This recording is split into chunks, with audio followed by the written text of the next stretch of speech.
Hey guys, I just thought I'd make a short clip at the end of this playthrough to show you how I went about the bass tones for this particular video. Hopefully you can learn something from this, or even recreate similar tones yourself.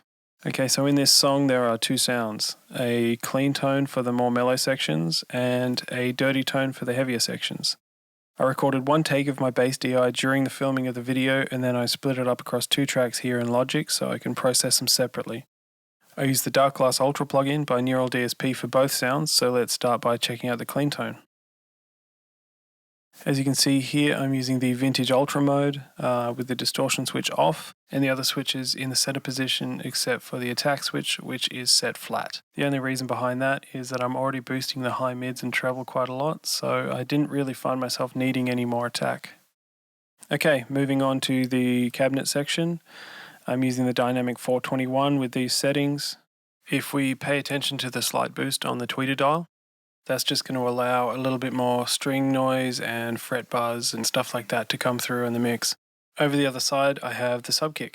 The whole purpose of this guy is to add some depth and weight behind our tone. So I've just set it at a volume to sit a few dB under the 421 just to fatten things up a bit.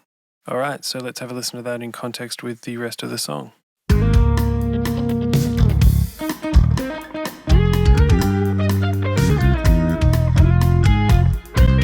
I'll now go through and mute some of the other instruments.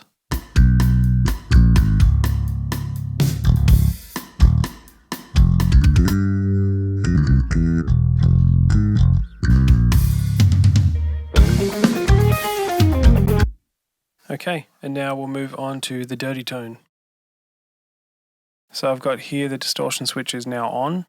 I've made a few adjustments to the EQ, but not too much. Let's actually compare it to the clean so I can show you.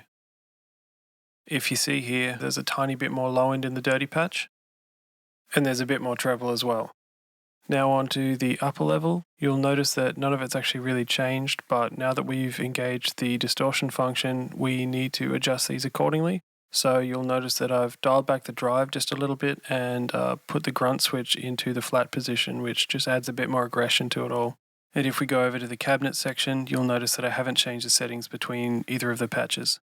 Alright, let's have a listen to the dirty tone.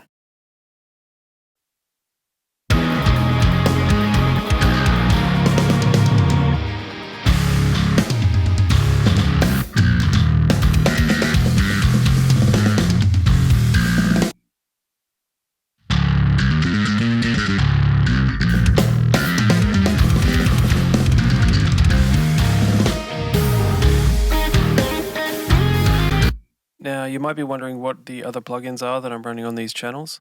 The first one after the Darkglass plugin is just a compressor. It's not really doing too much, but it just helps tame and control some of the more aggressive sections. And on the dirty tone, I just found that there was some harsher frequencies lying around 1.5K, so I've just pulled up a stock Logic EQ and cut them out a bit. Ultimately, you'd be doing this in a lot more detail in a proper mix, but I really wanted to make sure I kept this video simple, so I decided just to attenuate that one problematic frequency and leave it at that. Okay, that about does it. I hope everything I said here made sense.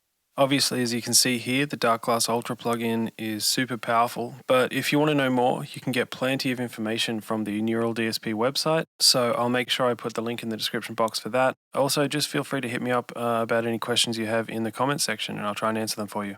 Okay, thanks for watching.